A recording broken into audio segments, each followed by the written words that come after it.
રાજકોટની જે બોટ માફ કરજો રાજકોટની જે દુર્ઘટના થઈ છે ગેમ ઝોન દુર્ઘટના આપણે તમામ લોકો જાણીએ છીએ.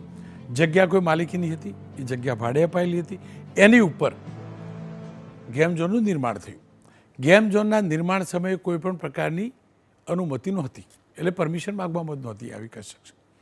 છતાં પણ એ ગેમ ઝોન બન્યું અને થયું, અને છેલ્લે શું થયું આપણે જાણીએ છીએ. આ તમામની વચ્ચે મોરબીની પણ દુર્ઘટના આપ જાણો છો. મોરબીનો ઝૂલતો પુલની દુર્ઘટના મારી ટીમને કહીશ કે સેન્ટ્રલ ફ્રેમ બતાવશે. ઝૂલતા પુલનો દુર્ઘટના એ આપણે જાણીએ છીએ. એ બ્રિજની દુર્ઘટના મોરબી બચ્છુ નદી ઉપરના એમાં થઈ હતી. હવે આજે જે સમાચાર આવ્યા છે, જે રીતે રાજકોટમાં વગર પરમિશને નિર્માણ થયું હતું, ઠીક એ જ રીતે રાજકોટની જેમ જ મોરબીની અંદર એક નિર્માણ થઈ રહ્યું છે. અને નિર્માણ ક્યાં થઈ રહ્યું છે? તો મોરબી નદીના તટની અંદર આપ જોઈ શકો છો આ કમ્પાઉન્ડ વોલ બની રહી છે. આ વોલ બની રહી છે. વોલ બનાવી રહ્યા છે BAPS સ્વામિનારાયણ સંપ્રદાયનું જે સંસ્થા છે એ મંદિર ત્યાં બનાવી રહી છે. અને મંદિર જે બની રહ્યું છે એની સાથે નદીના પટની અંદર વોલ બનાવે છે. સંસ્થાનું કહેવું એમ છે કે આ અમારી માલિકીની જગ્યા છે, અમે સ્ટેટ પાસેથી લીધેલી છે. પણ સ્પષ્ટ દેખાય છે આ નદીનો આખો વહેણ કેવી રીતે બદલાયો છે. આપ આ ચોખ્ખું જોઈ શકો છો. હવે આની પરમિશન લીધી કે નહીં એ કોઈને ખબર નહીં. આખી વોલ બનવા લાગી, વોલ ઉપર સુધી આવી ગઈ, આપ જોઈ શકો છો. કેટલાક લોકોએ અરજી કરી, કારણ કે ડર એ છે કે પાણી વધુ આવે અને એક સાઈડથી એની જો દિશા બદલી હોય તો બીજી તરફ જ્યાં શહેર કે ગામ છે એ બાજુ પૂર આવે. અને મોરબી પૂર, પાણી અને આવી દુર્ઘટનાને લઈ કેટલું સેન્સિટિવ છે આપણે જાણીએ છીએ. આપ જોઈ શકો છો આ પટ જે નદીનો પટ છે એની અંદર કેવી રીતે બની છે આપ જોઈ શકો છો. આ ક્લિયર જોઈ શકો છો. દુઃખની વાત જોજો, નગરપાલિકાએ પહેલાં કોઈ કાર્યવાહી નહીં કરેલી, કલેક્ટરે કોઈ કાર્યવાહી નહીં કરેલી. અરજીઓ થવા લાગી, પછી પ્રશાસન દોડતું થયું. પ્રશાસને નોટિસ આપી, કોર્પોરેશનને આ નોટિસ જોઈ શકો છો. અને એમાં સ્પષ્ટ લખ્યું છે કે તમારે 2 દિવસની અંદર જણાવવું કે ભાઈ માલિકીના હક કોના છે, એના આધાર પુરાવા તમે વોલ બનાવીને BAPSને જણાવ્યું. આ જોઈ શકો છો BAPS સ્વામિનારાયણ મંદિર ઉપર લખ્યું છે મોરબી મચ્છુ નદી પર આ જે કામ છે અટકાવવા બાબત, અને લખ્યું છે આજ દિન સુધી તમે પુરાવા રજૂ નથી કર્યા કે તમારી માલિકીની જગ્યા છે અને એમાં વોલ બનાવી છે. એટલું જ નહીં, એ પણ કહ્યું છે કે તમે પરમિશન લીધી જ નથી. હવે આ ઉબાળો શરૂ થયો, આ નોટિસ આપવાનું શરૂ થયું. ફરીથી ગઈકાલે એક નોટિસ અપાઈ. ABP અસ્મિતા સંવાદદાતા પરાક્રમસિંહ જાડેજા ગયા, એમને આ દ્રશ્યો કર્યા. સ્થાનિક અમારા રિપોર્ટરે પણ દ્રશ્યો કર્યા, ના કર્યા. અમારો પ્રયાસ, હું ફરીથી કહું છું, કોઈ સંસ્થા ધાર્મિક હોય, સામાજિક હોય, એનો વિરોધ ન હોઈ શકે, ન હોઈ શકે. પણ મારું ગુજરાત કોઈને લખીને તો નથી આપ્યું. મારે ગુજરાત સરકારના નિયમ છે, મારી દેશની સરકારના નિયમ છે. વગર અનુમતિએ હું નાગરિક હોવા છતાં હું ઓટલો ના બનાવી શકતો હોય, અને ઓટલો બનાવ્યો તો નગરપાલિકા મહાનગરપાલિકા તોડતી હોય, તો કોઈ પણ સંસ્થા મારા દેશ કરતાં મોટી નથી. મારી વિધાનસભા, મારી લોકસભામાં બનેલા કાનૂન કરતાં મોટી નથી. જ્યાં રાજપાલશ્રીએ સાઇન કર્યો અને કાનૂન બન્યો હોય ખરડો, જ્યાં રાષ્ટ્રપતિશ્રીએ સાઇન કર્યો અને કાનૂન બન્યો, એનાથી મોટી તો કોઈ સંસ્થા ન હોઈ શકે. પણ એવું થયું છે. કોઈ ભલે પ્રસારિત ના કરતું હોય, ભલે એના અહેવાલ ના છપાતા હોય, પણ આ દ્રશ્યો સાક્ષી છે. નોટિસની કોપી છે મારી પાસે કે વગર મંજૂરીએ ત્યાં આ કમ્પાઉન્ડ વોલ બની ગઈ છે. વોલ બની ગઈ. હું ફરીથી કહું છું, જગ્યા હોઈ શકે BAPSની માલિકીની, હું ના નથી પાડતો, હું નથી કહેતો જગ્યા હડપી છે, હું પૂરું જાણતો પણ નથી. હા, હું દ્રશ્યો જોઈ શકું છું. નદીના ઠીક પટ પર એ વોલ બનાવવામાં આવી છે. અને કોર્પોરેશને પણ કહ્યું છે, કલેક્ટરે પણ કહ્યું છે કે અમે મંજૂરી નથી આપી વોલ બનાવવાની. તો સવાલ એ છે કેમ સંસ્થાની નિયમ નથી લાગુ પડતા? હું ફોલોઅપ કરીશ.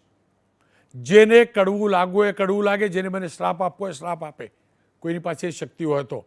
પણ ખોટું છે તો ખોટું છે. અને એટલે જ કહું છું, ના કરશો મહેરબાની કરીને. એક મંદિર નહીં બને તો ચાલશે, ચાલશે, પણ કોઈનો જીવ જશે ને સાહેબ. એ રાજકોટમાં હું જોઈને આવ્યો, 27 જીવ, એમના પરિવારની આંખોમાં આંસુ. આ મોરબીમાં કેટલા લોકો ગયા હતા ને આપણે જાણીએ છીએ. અને એ પણ ઉદ્ઘાટન વગર પરમિશને જ થયેલું એવું નગરપાલિકા કહેતી હતી. એટલે લાગ્યાનું ફોલોઅપ કરવું જોઈએ. અમે એ નોટિસ બાદ મંદિર તરફથી તો કોઈ આવ્યું નહીં, પણ મંદિર પ્રશાસન તરફથી પરાક્રમસિંહ જાડેજાએ પ્રયાસ કર્યા. તો ભરતભાઈ બાપુલિયા કરીને છે, બંદીના પ્રતિનિધિ કહેવાય છે, એ ચોક્કસથી આવ્યા. એમનો પક્ષ પણ મૂકવો જોઈએ અને અમારી ફરજ છે એટલે પહેલાં એમનો પક્ષ જાણી લઈએ. ભરતભાઈ, જે બીએપીએસ મંદિર જે મોરબીની અંદર છે તેમના સેવક આપણી સાથે. ભરતભાઈ, શું આખી હકીકત શું છે? આખી હકીકતમાં એવું છે, અહીં જે અત્યારે જે જમીન પર જે કામ ચાલી રહ્યું છે મંદિરની જમીન પર, એ જમીનની અંદર નદીના કાંઠે જે જમીન છે એના ઉપરની જે દિવાલ છે, સ્ટેટના વખતની એ દિવાલ છે, એને લઈ અને જે અરજી તંત્રની ઓફિસે કોઈ વ્યક્તિઓએ કરેલ છે એ બાબતને કારણે આ વિવાદ ઉપસ્થિત થયેલ છે. બરોબર. આ જગ્યા કોની છે? મૂળ જગ્યા કોની છે? આ જે જગ્યા છે એ પ્રમુખ શ્રી બીએપીએસ સંસ્થા એટલે કે બોચાસણવાસી અક્ષર પુરુષોત્તમ સ્વામિનારાયણ સંસ્થા એમની છે. બરોબર. અને જિલ્લા કલેક્ટરે આદેશ આપ્યો છે કે આટલું નજીક જે છે, કેમ તમને ખબર છે, તમે મોરબીના જ છો, અહીંયાથી પાણીનો પ્રવાહ નીકળશે તો નડતર રૂપ દિવાલ થાય. એ પણ અત્યારે ડીઆરએલ વિભાગ છે એ પણ આવ્યા છે. શું આખી હકીકત છે? કલેક્ટર સાહેબના હુકમથી અત્યારે માપણી માટે DILR ઓફિસમાંથી સર્વેયર આવેલ છે અને અમારી જે માલિકીની જગ્યા છે એ મુજબ જ અહીં દિવાલ કરેલ છે. એ સિવાય અન્ય કોઈ પ્રકારનું દબાણ કે બીજું કંઈ કરેલ નથી. પાણીની નડતર થાય એવું પણ કોઈ બાંધકામ થયું હોય એવું છે નહીં. એ તો જ્યારે હવે માપણી થશે, એના રિપોર્ટ રજૂ થશે સરકારમાં ત્યારે ખ્યાલ આવશે. ખેર, સરકાર તપાસ કરી રહી છે. આજે એબીપી અસ્મિતાની ટીમ પહોંચી, ત્યારબાદ પ્રશાસનની ટીમ પણ પહોંચી તેને માપ લેવાઈ રહ્યું છે. હવે માપ લેવાઈ રહ્યું છે. પ્રશાસનને હવે સમય મળે છે. આ તો સમસ્યા છે મારા દેશની, મારા પ્રદેશની, અને એટલે જ આ થાય છે. હું મારી ફરજ પૂરી કરતો રહીશ. કોઈને નહીં ગમે હું જાણું છું, નહીં ફરક પડે મને. મેં કલેક્ટર સાથે વાત કરી છે અને મેં નગરપાલિકાના ટાઉન પ્લાનર સાથે પણ વાત કરી, જાણવાનો પ્રયાસ કર્યો હકીકત છે શું. કલેક્ટર સાહેબ નમસ્કાર, આપનું સ્વાગત છે. મચ્છુ નદીના પટની અંદર આ દિવાલ બની રહી છે, આ હકીકત છે, દેખાય છે. જમીન કોની છે નથી, હું નથી જાણતો, એમાં પડવા નથી માગતો, પણ એ દેખાય છે દિવાલ બની રહી છે. શું એ પરમિશન સાથે દિવાલ બની રહી છે? અત્યાર સુધી તપાસમાં શું આવ્યું? મોરબી નગરપાલિકાનું શું કહેવું છે? આ ઇસ્યુ જ્યારે અમારી સામે આવ્યો ત્યારે અમે એક્ઝિક્યુટિવ એન્જિનિયર સિંચાઈ, પ્રાંત અધિકારી મોરબી, ચીફ ઓફિસર નગરપાલિકા અને DILR 3 એ 4 જણને સંયુક્ત રિપોર્ટ કરવા માટે સૂચના આપી અને આ સૂચના બાદ એક અહેવાલ કરવા જણાવ્યું. જ્યારે કોઈ પણ માણસ કે કોઈ પણ સંસ્થા આવું બાંધકામ કરતી હોય તો તેના આર્કિટેક્ટ અને તેના જે ટ્રસ્ટીઓ છે એને રાજ્ય સરકારના જે નિયમો છે એ નિયમો મુજબ જરૂરી પરમિશન કે મંજૂરીઓ મેળવીને જ બાંધકામ કરવું જોઈએ. આ કિસ્સામાં તેઓએ કોઈ પણ પ્રકારની મંજૂરી માટે નગરપાલિકાને કે કલેક્ટર કચેરીમાં કોઈ મંજૂરી આપવાની હોતી નથી, પરંતુ અહીંયા પણ કોઈ અરજી કરેલી નથી. તો ગઈકાલે જ નગરપાલિકા દ્વારા આ બાબતે તેઓને એક નોટિસ ઇસ્યુ કરવામાં આવેલ છે. કલેક્ટર સાહેબ, આ જગ જાહેર છે કે દિવાલ બની રહી છે, જગ જાહેર છે. પાણી નદીનું ક્યાંથી ક્યાં પ્રવાહ જાય છે. માની લઈએ કે આ સંસ્થાની જ જગ્યા છે, એવું માની લઈએ, એવું હશે એવું માની પણ લઈએ, છતાં પણ વગર પરમિશને આ દિવાલ બની. કાલ ઉઠી ન કરે નારાયણ અને નદીમાં જબરજસ્ત પાણી આવી ગયું કલેક્ટર સાહેબ, અને પૂર આવી ગયું, તો જવાબદાર કોણ? કેવી રીતે બચાવશો મારા મોરબીના પાણીથી? જો વધુ પાણી આવ્યું, પૂર આવ્યું, બચાવશો કેવી રીતે? આ જ પ્રકારે દિવાલો બનતી હોય વગર પરમિશને, આ જવાબદારી કોની? એટલે આ બાબત જ્યારે અમારા ધ્યાન પર આવી ત્યારે આ ઇસ્યુને અમે તાત્કાલિક સોલ્વ કરવા માટે પૂરતા પ્રયત્ન કરેલા છે, પગલાં લીધેલા છે. અહેવાલ આવ્યા બાદ જે પણ કાર્યવાહી કરવાની હશે એ આપણો વરસાદ પડે કે આપણું પૂર આવે એ પહેલાં અમે આ પૂરું કરી દઈશું. પણ આપણે એવી અપેક્ષા રાખીએ કે પૂર તો આવે જ નહીં, વરસાદ આપણને નિયમિત જે મળતો હોય મળી રહે. પણ જો નદીમાં કોઈ પણ ખોટું બાંધકામ કરવામાં આવ્યું હશે અને નદીમાં નહીં હોય, એમની પોતાની જગ્યામાં પણ બાંધકામ જો નડતરરૂપ હશે ને એ બાંધકામના કારણે મોરબી શહેરને જો કોઈ તકલીફ પડશે તો આપણે તેમને એ બાંધકામ પણ દૂર કરવા માટે સૂચના આપશું ને આપણે નગરપાલિકાના TPO મારફતે જે બાંધકામ શહેરને કે નદીના પાણીને અવરોધરૂપ બને એની કોઈ પણ પ્રકારની મંજૂરી આપશું નહીં ને એવું બાંધકામ થવા દઈશું નહીં, ને થશે તો એને તાત્કાલિક ધોરણે દૂર કરશું. કલેક્ટર સાહેબ, આપ તો સરકારી અધિકારી છો. મારા કરતાં ને સામાન્ય નાગરિક કરતાં પણ સરકારના નિયમોને વધુ જાણો છો. આપ જાણો છો કે કોઈ પણ પ્રકારનું નિર્માણ કરવું હોય તો પ્લાન મંજૂર કરાવવો પડે. જેમ મેં કહ્યું તેમ નગરપાલિકામાંથી પ્લાન મંજૂર કરાયા સિવાય આ પ્રકારનું નિર્માણ થાય અને આપણે તપાસની વાતો કરીએ.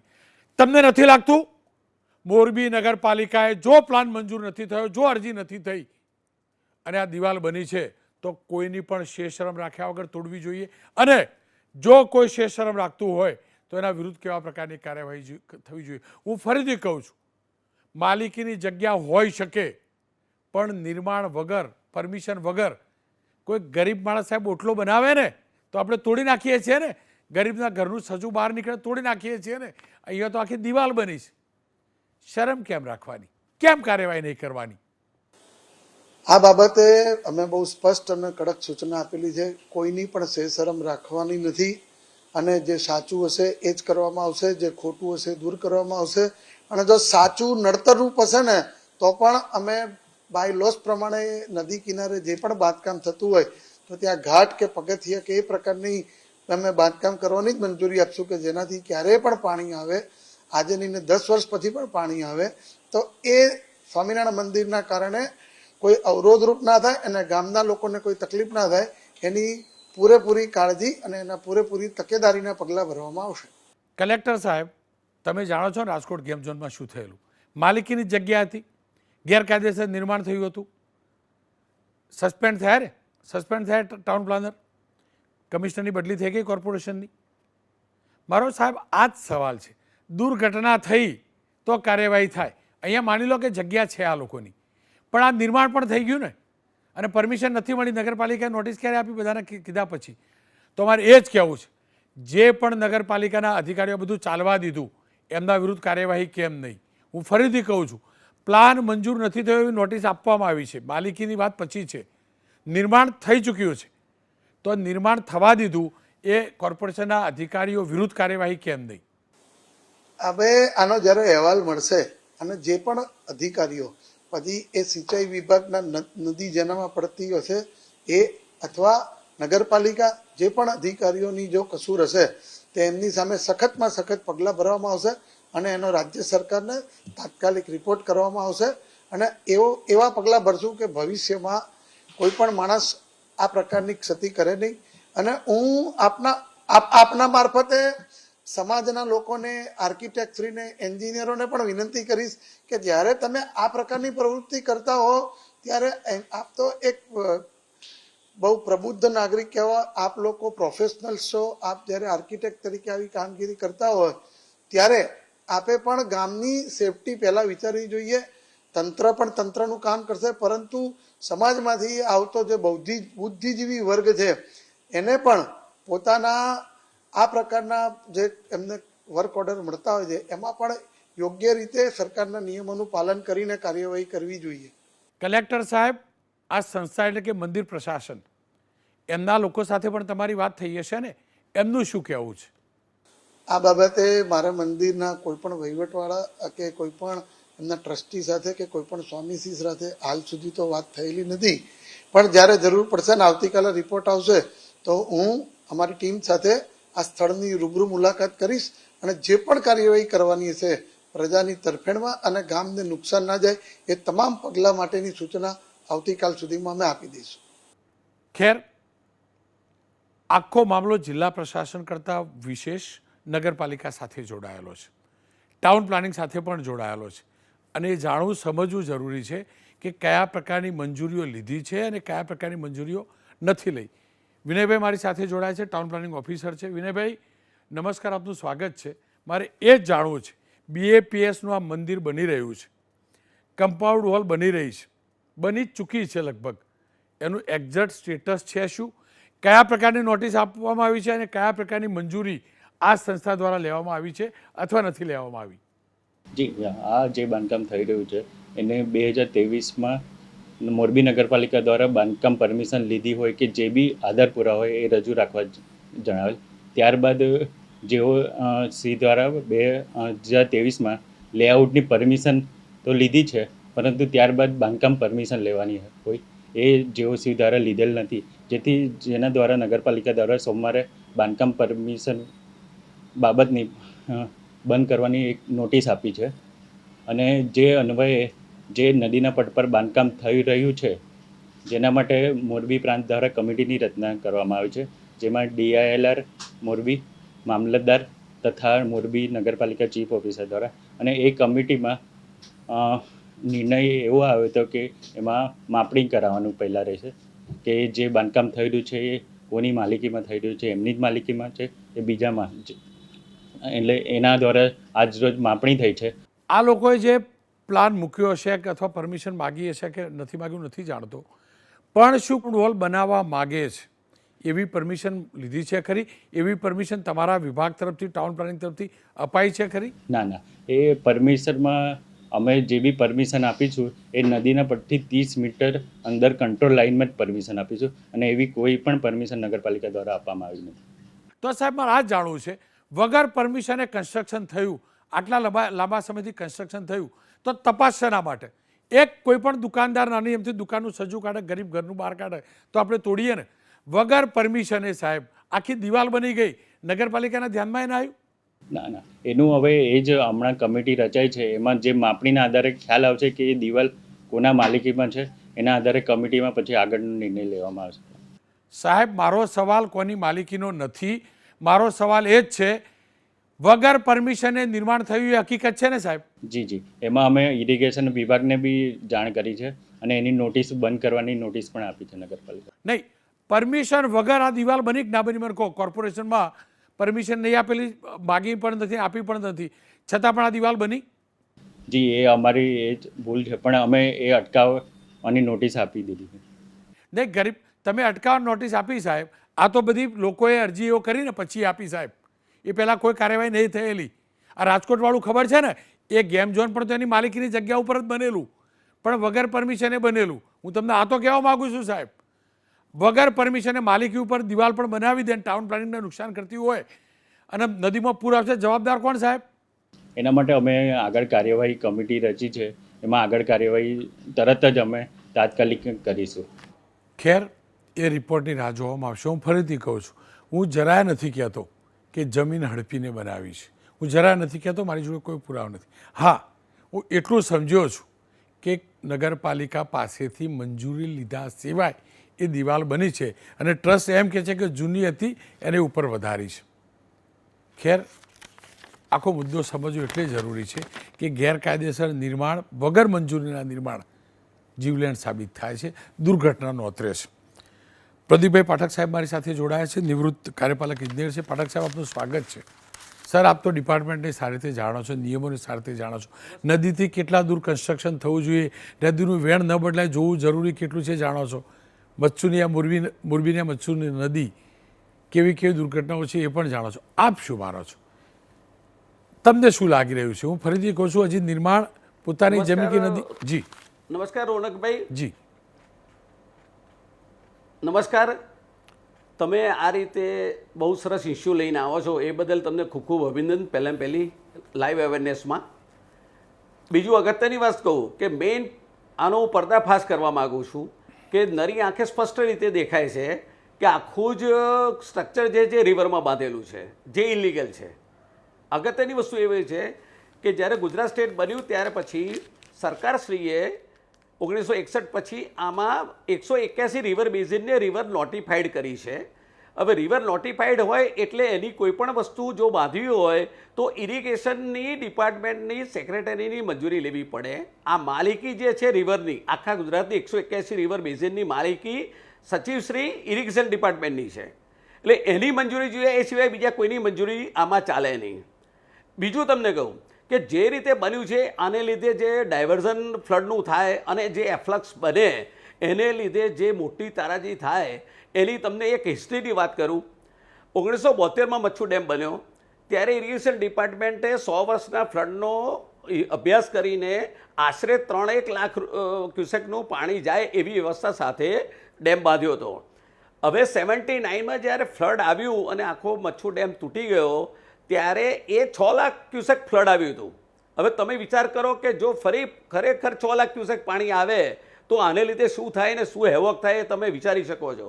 બીજી વાત તમને કહું કે અત્યારે રિવાઇઝ હાઇડ્રોલોજી પ્રમાણે 9.5 લાખ ક્યુસેક પસાર થાય એ રીતે ડેમની સેફટી કરી છે. 5 કિલોમીટર અડધન ડેમ છે અને 1.2 કિલોમીટરનો કોન્ક્રીટ ડેમ છે. એમાં 20 ગેટ 12.5 મીટર બાય 8.5 મીટરના બાંધેલા છે અને એની અંદરથી 9 લાખ ક્યુસેક પસાર થઈ જાય એવી વ્યવસ્થા કરી છે, જેથી કરીને જિંદગીમાં કોઈ દિવસ આ ડેમ તૂટે નહીં. હવે 133 કિલોમીટરની આ રિવર છે અને હિલ્સમાંથી આવે છે. મેઇન વસ્તુ શું કહું છું, આખા જે ગુજરાતની નદીઓ છે એમાં સૌથી મોટી અને ડેન્જરસ નદી છે મચ્છુ છે. મચ્છુ 1 ડેમ છે, મચ્છુ 2 ડેમ છે, મોરબી આગળનો જે બન્યો છે. હવે એ રિવર બિલકુલ ફ્રેશી છે. એટલે ઉદાહરણ તરીકે તમને કહું કે ધારો કે 5 ઇંચ એના કેચમેન્ટમાં વરસાદ પડે, એનો 2515 સ્ક્વેર કિલોમીટરનો છે અને 1900 સ્ક્વેર કિલોમીટરનો એરિયા આનો કેચમેન્ટ એરિયા છે. એમાં ધારો કે 5-7 ઇંચ વરસાદ પડે અને એવી ફ્લેશી રિવર છે કે જો રાત્રે 9 વાગે વરસાદ પડ્યો હોય ને તો સવારે 8 વાગે આખો ડેમ ઓવરફ્લો થઈ જાય. એ ડેમ સાઇટવાળા માણસો બી જોઈ નથી શકતા આટલું બધું પાણી કેમ સ્પીડમાં આવે છે. હવે જે દિવસે એટલું પાણી આવ્યું અને આ ડેમમાંથી મારી દ્રષ્ટિ પ્રમાણે 2-3 લાખ ક્યુસેક પાણી જો છોડો ને તો આને લીધે કેટલી મોટી તારાજી થાય આપ વિચારી શકો છો. ખૂબ જોરદાર તમે આ વસ્તુ ઇલીગલ છે, એ બંધ થવી જોઈએ અને કોઈપણ હિસાબે કોઈપણ સ્ટ્રક્ચર અંદર હોવું જ ના જોઈએ. બાયલોસ પ્રમાણે આ રિવરમાં રિવર ફ્રન્ટમાં કોઈપણ કન્સ્ટ્રક્શન કરવું હોય તો રિવર બેંકને છોડીને તમારે બાયલોસ પ્રમાણે ફ્લડ પ્રો ઝોન પછી તમારે કંઈક કન્સ્ટ્રક્શન એક્ટિવિટી થાય. મને નથી લાગતું કે આ કોઈ સર્વે નંબરમાં હોય. આ માલિકી તો ઇરિગેશન ડિપાર્ટમેન્ટની છે. એટલે ખરેખર પ્રથમ દ્રષ્ટિએ તો બિલકુલ એવું લાગે છે કે આ યોગ્ય નથી. આ તાત્કાલિક ધોરણે બંધ હોવું જોઈએ. આ સ્ટ્રક્ચર તોડી પડાવવું જોઈએ, નહીં તો સામેના રહેતા કિનારાના જેટલા ગામડા છે ને એને એટલી બધી અસર થઈ છે, લોકોને ઢોર ઢાંખર તણી જશે, ખબર જ નહીં પડે. હું તો કહું છું 1 લાખ ક્યુસેકમાં આવું થશે. આ તો it's a dam, concrete dam જેવું સ્ટ્રક્ચર છે. એટલે એ શક્ય જ નથી. અને બીજું તમને ભવિષ્યની વાત કરું કે આ લોકો ધારો કે ત્યાં કંઈક બનાવશે, હવે ત્યાં પાર્ક બનાવશે તો લોકો ત્યાં ફરવા જશે, ત્યાં બેસશે. હવે જો ફ્લડ સિઝનમાં વોર્નિંગ આપ્યા પછી જો પાણી આવશે તો એની ઉપરના માણસો ડૂબી જશે. એના માટે જવાબદારી કોણ લેશે? જી પાઠક તમે સાહેબ, વિચાર કરી શકો કેટલું ડેન્જરસ વસ્તુ છે ભૂતકાળના માટે. આ વસ્તુ ઇલીગલ બંધ થવી જોઈએ એવી મારી વિનંતી છે. પાઠક સાહેબ, આપ મારી સાથે જોડાયા બદલ ખૂબ ખૂબ આભાર. ખેર, હવે પ્રશાસન જાગ્યું છે. આશા રાખું, અહીંયા દૂધને પાણીનું પાણી નહીં કહું, પણ અહીંયા પાણી માટે કુદરતી માર્ગ જે નદીનો છે એ યથાવત રહે એવી સ્થિતિ કલેક્ટર સાહેબ કરે, પ્રશાસન કરે, ઇરિગેશન કરે. મારો પ્રયાસ કોઈ પણ સંપ્રદાયના વિરોધનો ન હોઈ શકે. દરેક સંપ્રદાય, દરેક ધર્મ, તમામનો આદર. પણ જ્યારે કંઈ પણ એવું લાગે કે જે માનવ જાત માટે નુકસાન કરતા હશે, ચોક્કસથી ધ્યાનમાં લાવવું જોઈએ, બોલવું જોઈએ. હું નથી જાણતો કોઈ બોલશે, કોઈ લખશે, કોઈ છાપશે, કોઈ ટીવી પર બતાવે, નથી જાણતો, મારો વિષય પણ નથી. પણ હા, મારો વિષય એ જરૂર છે. મારા દેશના નિયમો તૂટતા હશે, મારા પ્રદેશના નિયમો તૂટતા હશે તો હું બોલીશ, ભલે કોઈને ગમે કે ના ગમે. હા, જો હું બોલ્યો એમાં ભૂલ હશે તો ભગવાનને 2 હાથ જોડીને માફી પણ માગી લઈશ. કારણ કે તો ભગવાન છે ને, ભગવાન ઉપરથી જોવે છે જમીન ઉપર સાચું શું થઈ રહ્યું છે, ખોટું શું થઈ રહ્યું છે. કોઈ પણ પ્રકારના દાબ દબાવવામાં આવ્યા સિવાય શ્રીમાન કલેક્ટર સાહેબ, મોરબી નગરપાલિકા, ઇરિગેશન, મહેરબાની કરીને જે સત્ય હોય ને સત્યની સાથે રહેજો. ઈશ્વર તમારી સાથે રહેશે, ભગવાન તમારી સાથે રહેશે. જો ખોટું છે તો ખોટું છે, ખોટું નથી થયું તો હાથ જોડીને માફી. પણ જો ખોટું છે ને કલેક્ટર સાહેબ તો તોડવું તો પડશે.